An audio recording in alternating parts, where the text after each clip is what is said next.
Hello friends, welcome to Telugu law students. TS last set కి సంబంధించి counselling కి ఏమేమి సర్టిఫికేట్స్ కావాలనేది ఈ రోజు టోటల్ గా లిస్ట్ వీడియో నేను చేస్తున్నాను. చివరి వరకు చూడండి.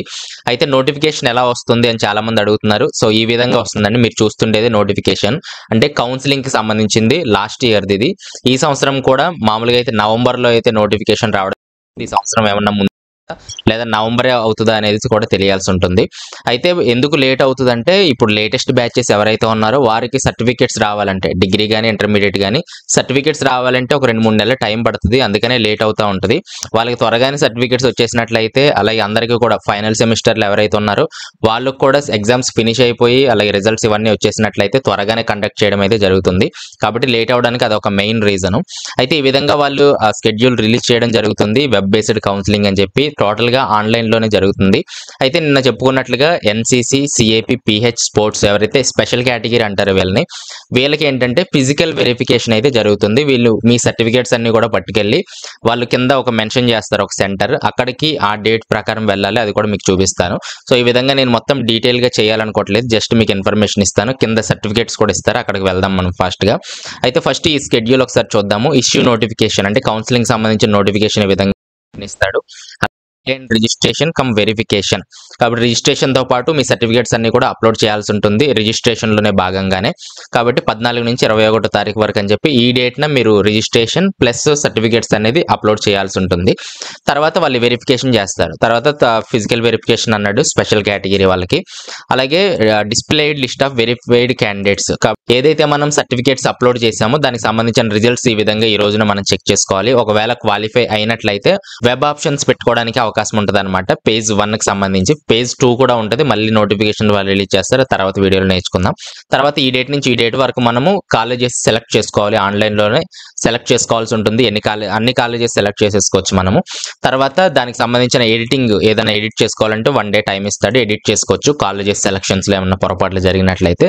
తర్వాత రిజల్ట్స్ మళ్ళీ ఏ కాలేజీలో మీకు సీట్ వచ్చింది అనేది ఒక రిజల్ట్ డేట్ ఉంటుంది.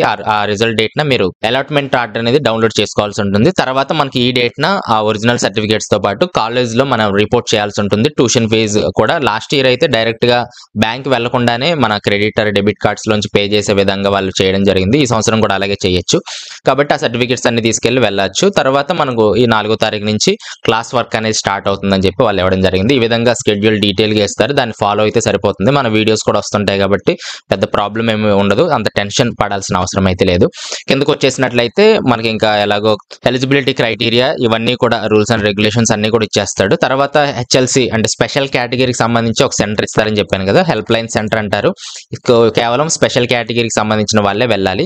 సో ఇక్కడ స్పెసిఫిక్ గా డేట్స్ ఇచ్చేస్తారు. సిఏపి అండ్ పిహెచ్ వాళ్ళు ఈ డేట్ న వెళ్ళాలి, అలాగే ఎన్సీసీ వాళ్ళు ఈ డేట్ న వెళ్ళాలి. ఎన్సీసీ 5 years, అలాగే ఎల్ఎల్ఎం వాళ్ళు ఈ డేట్ న, అలాగే స్పోర్ట్స్ కి సంబంధించిన వాళ్ళు మీ సర్టిఫికేట్స్ పట్టుకుని ఈ డేట్ న వెళ్ళాలి. వాళ్ళు ఫిజికల్ గా వెరిఫై చేసి మిమ్మల్ని పంపించడం అయితే జరుగుతుంది. సో దానికి సంబంధించి ఇది స్కెడ్యూల్. తర్వాత కింద దానికి సంబంధించిన రూల్స్ అన్ని ఇచ్చేసారు. ఇక్కడికి వచ్చేసినట్లయితే ఇక్కడ సర్టిఫికేట్స్ మనకి ఇవ్వడం జరిగింది. మెయిన్ గా certificates to be uploaded at the time of registration and filling application form.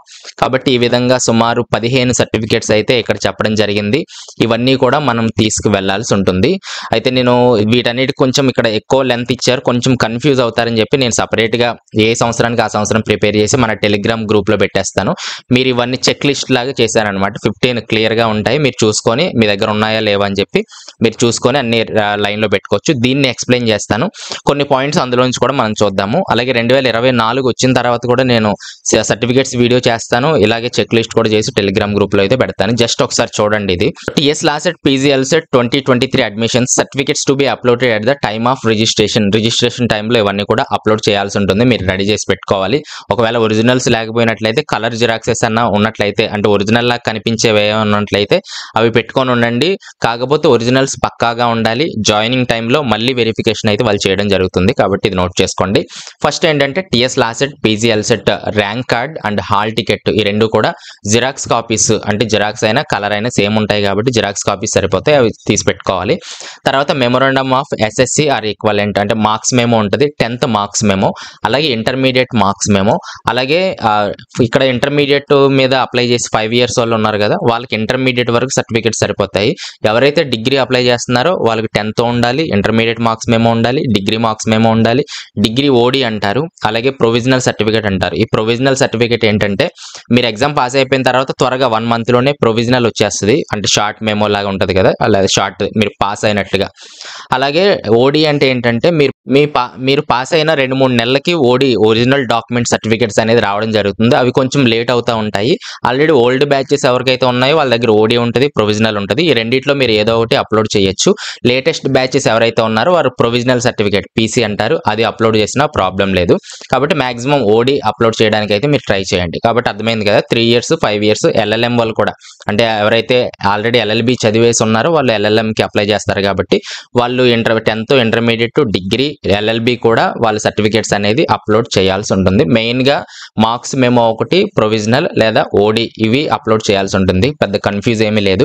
5th పాయింట్లో అదే రాయడం జరిగింది. Intermediate certificate for 5 years LLB వాళ్ళకి, అలాగే డిగ్రీ 3 ఇయర్స్ ఎవరైతే చేస్తున్నారో వాళ్ళకి డిగ్రీ పీసీ లేదా ఓడి, అలాగే ఎల్ఎల్ఎం ఎవరైతే చేస్తున్నారో వాళ్ళకి ఎల్ఎల్బికి సంబంధించినవి, అలాగే డిగ్రీకి సంబంధించినవి, ఇంటర్మీడియట్ 10th ఇవి కూడా వాళ్ళు అప్లోడ్ చేయాల్సి ఉంటుంది. తర్వాత 6th వచ్చేటప్పటికి మైగ్రేషన్ సర్టిఫికేట్ అన్నాడు, ఇఫ్ అప్లికబుల్ అని కూడా అన్నాడు. అంటే అందరికీ మైగ్రేషన్ సర్టిఫికేట్ అవసరం లేదు. మైగ్రేషన్ అంటే ఏంటంటే లోకల్లో ఎవరైతే, అంటే తెలంగాణలోనే చాలా యూనివర్సిటీస్ ఉంటాయి. కాకతీయ యూనివర్సిటీ, అలాగే ఉస్మానియా యూనివర్సిటీ, తెలంగాణ యూనివర్సిటీ, ఇంకా ఏవైతే యూనివర్సిటీస్ ఉన్నాయో, మీరు డిగ్రీ ఒకవేళ కాకతీయ యూనివర్సిటీలో చదివున్నట్లయితే, ఇప్పుడు ఎల్ఎల్బి మీరు ఉస్మానియా యూనివర్సిటీలో చదువుబోతున్నారు అని మీకు తెలిసినట్లయితే ఈ మైగ్రేషన్కి అప్లై చేసుకోవాలి. కాకతీయ యూనివర్సిటీలోనే మీ కాలేజీలో లేదా మీ యూనివర్సిటీ దగ్గరికి వెళ్ళి నాకు మైగ్రేషన్ కావాలని చెప్పి మీ డాక్యుమెంట్స్ అన్ని ఇస్తే వాళ్ళు మైగ్రేషన్ రాసిస్తారు.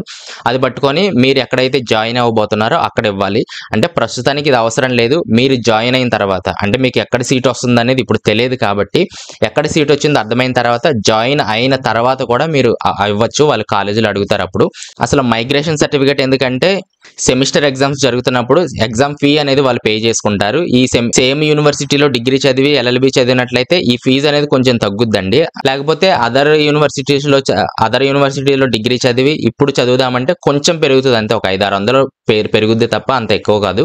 కాబట్టి మైగ్రేషన్ సర్టిఫికేట్ ఇస్తే ఒక 500-600 మీకు తగ్గుతాయి అన్నమాట. కాబట్టి మైగ్రేషన్ సర్టిఫికేట్ అనేది వాళ్ళు అడుగుతారు. అది ఇప్పుడు అవసరం లేదు, ఒకవేళ ఆ జాయిన్ అయిన తర్వాత కూడా ఇవ్వచ్చు మీరు. తర్వాత study certificates from 5th class to graduation. కాబట్టి స్టడీ సర్టిఫికేట్స్ అనేది ఇంపార్టెంట్. ఒకవేళ మీ దగ్గర లేకపోయినట్లయితే మీ పాత కాలేజెస్లో స్కూల్స్కి వెళ్ళి రాయమంటే మళ్ళీ రాసిస్తారు స్టడీ సర్టిఫికేట్స్. కాబట్టి ఒకవేళ గ్రాడ్యుయేషన్ వరకు లేకపోయినా, అంటే ఎల్ఎల్బి 3 ఇయర్స్ ఎల్ఎల్బి చదివే వాళ్ళకి గ్రాడ్యుయేషన్ వరకు ఉండాలి. ఇంటర్మీడియట్ వాళ్ళకైతే 5th క్లాస్ టు ఇంటర్మీడియట్ ఉంటే సరిపోతుంది. మెయిన్గా లాస్ట్ 7 ఇయర్స్ స్టడీ సర్టిఫికేట్స్ అనేది ఇంపార్టెంట్ అండి. అది స్కాన్ చేసి మనం అప్లోడ్ చేయాల్సి ఉంటుంది. తర్వాత రెసిడెన్స్ సర్టిఫికేట్ ఇఫ్ అప్లికబుల్, ఇది అందరికీ కాదు. రెసిడెన్స్ అంటే ఎవరైనా తెలంగాణ రాష్ట్రానికి చెందిన వారే, కాకపోతే వాళ్ళ పేరెంట్స్ ఉద్యోగ రీత్యా లేదా కొన్ని పనుల రీత్యా ఇతర రాష్ట్రాలకు వెళ్ళి అక్కడ మీరు చదువుకుని మళ్ళీ ఇక్కడే సెటిల్ అయిపోయారు. అలాంటి వాళ్ళు ఏంటంటే మేము తెలంగాణ వాసులమే అని చెప్పి మీరు ప్రూఫ్ చేయించుకోవడానికి రెసిడెన్స్ సర్టిఫికేట్ అడుగుతారు. మిగిలిన వాళ్ళందరికీ అవసరం లేదు. తెలంగాణలోనే పుట్టి పెరిగి అంతా స్టడీ అంతా ఇక్కడే ఉంటే మీకు రెసిడెన్స్ సర్టిఫికేట్ అవసరం లేదు. ఎవరైతే అదర్ స్టేట్స్లో చదివి మేము ఇక్కడే అని ప్రూఫ్ చేయించుకోవాలని అనుకుంటారో వాళ్ళకి రెసిడెన్స్ సర్టిఫికేట్ అనేది కావాలి. అలాగే నెక్స్ట్ ఇంపార్టెంట్ ట్రాన్స్ఫర్ సర్టిఫికేట్, అంటే టీసీ అనేది చాలా చాలా ఇంపార్టెంట్. టీసీ లేకపోతే మిమ్మల్ని అడ్మిషన్ చేసుకోరు. ఎందుకంటే ట్రాన్స్ఫర్ సర్టిఫికేట్, మీరు డిగ్రీ నుంచి ఇక్కడికి రావాలంటే ఒక ట్రాన్స్ఫర్ కావాలి, మీరు డిగ్రీ చదివారనే ప్రూఫ్. కాబట్టి దాన్ని బట్టే మీకు ఇక్కడ కంటిన్యూ అవుతుంది. చాలా మంది దగ్గర డిగ్రీ మీద మీరు ఎల్ఎల్బికి అప్లై చేస్తారు 3 ఇయర్స్కి, కానీ ఆల్రెడీ మీరు ఎంబీఏనో పీజీయో ఏదో ఒకటి చేసేసి ఉంటారు. మీ దగ్గర డిగ్రీ టీసీ ఎతుకుతూ ఉంటారు, కానీ డిగ్రీ టీసీ దొరకదు. ఎందుకంటే ఒకటే టీసీ ఉంటుంది, అది ఫస్ట్ క్లాస్ నుంచి 10th చదివినట్లయితే 10th దాకా, 10th తర్వాత ఒక టీసీ ఇస్తారు. ఆ 10th టీసీ పట్టుకొని ఇంటర్లో జాయిన్ అవుతారు. ఇంటర్ అయిపోయిన తర్వాత 10th ఇవ్వరు మీకు, ఇంటర్ టీసీ ఇస్తారు. ఇంటర్ తీసుకొని డిగ్రీలో జాయిన్ అవుతారు. డిగ్రీలో మళ్ళీ ఇంటర్ టీసీ ఎవరు, మీకు డిగ్రీ టీసీ ఇస్తారు. డిగ్రీ టీసీ పట్టుకొని పీజీ చేస్తారు. పీజీలో మళ్ళీ డిగ్రీ టీసీ ఎవరు, పీజీ టీసీ అనేది ఇస్తారనమాట. అంటే ఒకటే ట్రాన్స్ఫర్ సర్టిఫికేట్ ఉంటుంది టీసీ అనేది. కాబట్టి ఆ ఒక్క టీసీయే మీరు ఇవ్వాలి. ఒకవేళ మీరు డిగ్రీ మీద ఎల్ఎల్బికి అప్లై చేసినా పీజీ చేసినట్లయితే పీజీ టీసీనే మీరు ఇవ్వాల్సి ఉంటుంది. పెద్ద ప్రాబ్లం అయితే లేదు. టీసీ విషయంలో పర్టికులర్గా కొన్ని వీడియోస్ కూడా చేశాను, అవి డిస్క్రిప్షన్లో వీలైతే ఇస్తాను, అవి కూడా చూడండి. లేదా మళ్ళీ నేను కొత్తగా చేస్తాను, మైగ్రేషన్ గురించి, టీసీ గురించి, రెసిడెన్స్ సర్టిఫికేట్ గురించి విడివిడిగా చేస్తాను, మీరు కన్ఫ్యూజ్ అవుతారు.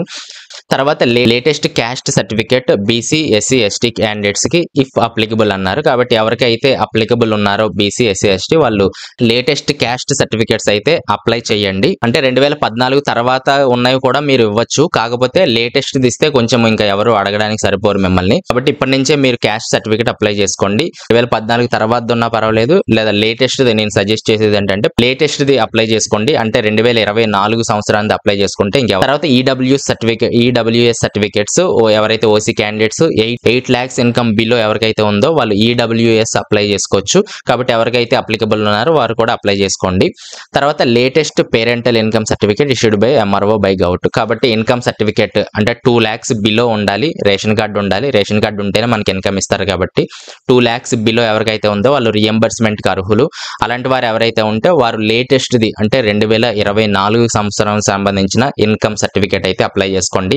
ఈ విషయాల్లో మళ్ళీ ఇంత క్లియరిటీగా వీడియో చేసినా సరే మళ్ళీ ఇదే ప్రశ్న అడుగుతారు, లేటెస్ట్ కావాలా, నాకు 4 సంవత్సరాల కిందటిది ఉంది అనేసి అడుగుతూ ఉంటారు. కాబట్టి ఇన్కమ్ ఒకటి అలాగే క్యాస్ట్ ఒకటి లేటెస్ట్ ది అప్లై చేయండి ఇప్పుడే. తర్వాత Muslim and Christian minority certificates ఎవరికైతే కావాల్సి ఉంటుందో వాళ్ళు ఎస్ఎస్సిలో టీసీ అప్లోడ్ చేయొచ్చండి. టీసీలో మనకు మైనారిటీ స్టేటస్ ఉంటుంది. అంటే టీసీ అనేది 10th ఉండకపోవచ్చు, జిరాక్సెస్ ఉంటే అది అప్లోడ్ చేయండి. లేకపోతే లాస్ట్ ఏదైతే టీసీ ఉందో అందులో కూడా మీ మైనారిటీ స్టేటస్ ఉంటుంది కాబట్టి అది కూడా మీరు అప్లోడ్ చేయొచ్చు. తర్వాత 15th ఏంటంటే Aadhaar card or any other valid ID proof అనేది కూడా మీరు అప్లోడ్ చేయాల్సి ఉంటుంది ఒరిజినల్. కాబట్టి ఆధార్ కార్డ్ అందరి దగ్గర ఉంటుంది కాబట్టి అది అప్లోడ్ చేయొచ్చు.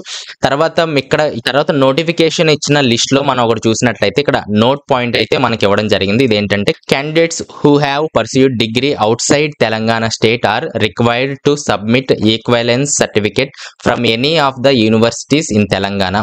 కాబట్టి ఎవరైతే అదర్ స్టేట్ లో డిగ్రీ చదివి వచ్చారో వాళ్ళు ఈక్వలెంట్ సర్టిఫికేట్ అయితే కావాలని అడుగుతున్నారు.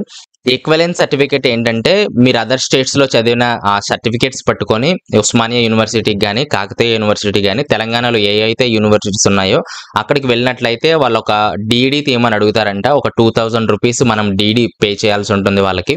అలాగే వాళ్ళ ఒక అప్లికేషన్ మనకి ఇవ్వడం జరుగుతుంది. దాన్ని ఫిల్ చేసినట్లయితే ఒక 1 week లో మీకు ఈక్వలెన్స్ సర్టిఫికేట్ అయితే ఇవ్వడం జరుగుతుంది. అదర్ స్టేట్స్ లో ఎవరైతే చదువున్నారో వారు ఈక్వలెన్స్ సర్టిఫికేట్ అయితే సబ్మిట్ చేయాలని అయితే అడుగుతున్నారు. అయితే అప్లోడ్ విషయంలో అప్లోడ్ చేయాల్సిన సర్టిఫికేట్స్ లో లాస్ట్ ఇయర్ కూడా ఇది ఎక్కడ కనిపించలేదు. మీరు జాయిన్ అయిన తర్వాత మేబీ కాలేజీలో అడిగే అవకాశాలు అయితే ఉన్నాయి. కాబట్టి ఇప్పుడే కాకపోయినా జాయిన్ అయిన తర్వాత కూడా మీరు ఏదో ఒక యూనివర్సిటీలో ఈక్వలెన్స్ సర్టిఫికేట్ అయితే తీసుకోండి. ఒకవేళ ఇప్పుడే తీసుకోవాలనుకున్నా సరే ఏదో ఒక యూనివర్సిటీలో ఈక్వలెన్స్ సర్టిఫికేట్ అయితే తీసుకోవడానికి ట్రై చేయండి. ఎవరైతే ఓన్లీ అవుట్ సైడ్ తెలంగాణలో డిగ్రీ చదివిన వాళ్ళు ఎవరైతే ఉన్నారో అంటే నాన్ లోకల్లో ఎవరైతే ఇప్పుడు తెలంగాణలో జాయిన్ అవ్వాలనుకుంటున్నారో వాళ్ళైతే తీసుకోండి. ఇది లేకపోయినా పెద్ద ప్రాబ్లం లేదేమో అని నాకు అనిపిస్తుంది. ఒకవేళ అంత ఇంపార్టెంట్ అయితే మీరు జాయిన్ అయిన తర్వాత అక్కడ కాలేజీలో వాళ్ళు అడగడం జరుగుతుంది, మేము సబ్మిట్ చేస్తామని చెప్పండి. తర్వాత మీరు అప్లై చేసేయచ్చు. కాబట్టి ఈ విధంగా సుమారుగా 15 సర్టిఫికేట్స్ అయితే ఇక్కడ ఇవ్వడం జరిగింది. అర్థమైంది అనుకుంటున్నాను. ఏదైనా డౌట్స్ ఉన్నట్లయితే కింద కామెంట్స్ లో తెలియచేయండి. లేదా అర్థం కాకపోతే మళ్ళీ మరొకసారి క్లియర్ గా వీడియోస్ అయితే చేయడం జరుగుతుంది. నెక్స్ట్ వీడియోలో మళ్ళీ కలుస్తాను. Thanks for watching.